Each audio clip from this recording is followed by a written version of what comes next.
Assalamualaikum warahmatullahi wabarakatuh.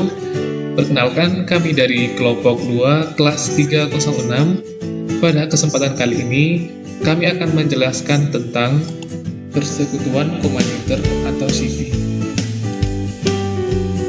Nah, pertama, dalam mengenai pengertian persekutuan komanditer atau CV adalah suatu persekutuan yang didirikan oleh seorang atau beberapa orang yang mempercayakan uang atau barang kepada seorang atau beberapa orang yang menjalankan perusahaan dan bertindak sebagai pemimpin.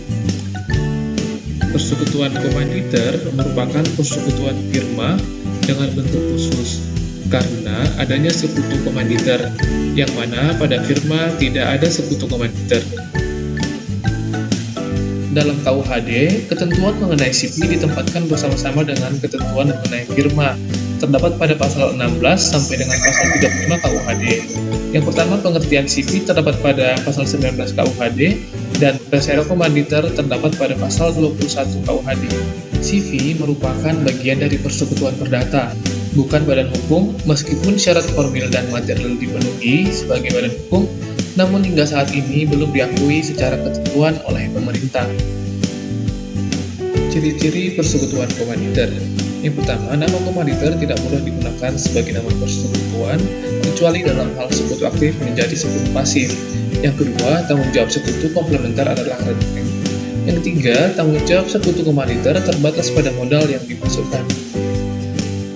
Cara pendirian CV. Dalam KUHD, tidak diwajibkan akta notaris dan formalitas pendaftaran dan pengumuman.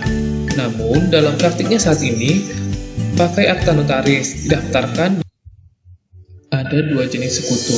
Yang pertama, sekutu komplementer, yaitu sekutu aktif yang menjadi pengurus persekutuan. Yang kedua, sekutu komanditer yaitu sekutu pasif yang tidak ikut pengurus persekutuan. Selanjutnya, tanggung jawab sekutu. Sekutu komanditer hanya bertanggung jawab sesuai pemasukannya, sedangkan sekutu komplementer bertanggung jawab sampai ke harta pribadinya. Selanjutnya, cara pembagian keuntungan dapat diatur oleh para sekutu melalui perjanjian yang dimasukkan dalam CV.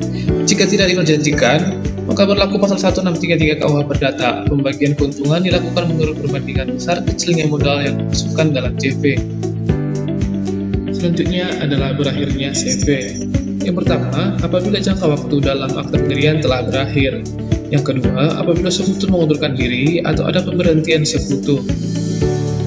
Yang ketiga, pembubaran CV dilakukan dengan akta otentik, didaftarkan di Kepaniteraan PS setempat, dan diumumkan dalam Tembahan Berita Negara. Yang keempat, kalau tidak didaftarkan dan diumumkan, maka pembubaran, pengunduran diri, pemberhentian sekutu menjadi tidak berlaku secara hukum.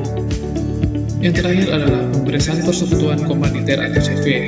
Kekayaan dibagi di antara para anggota sesuai perjanjian terdahulu setelah dikurangi utang-utang pihak ketiga.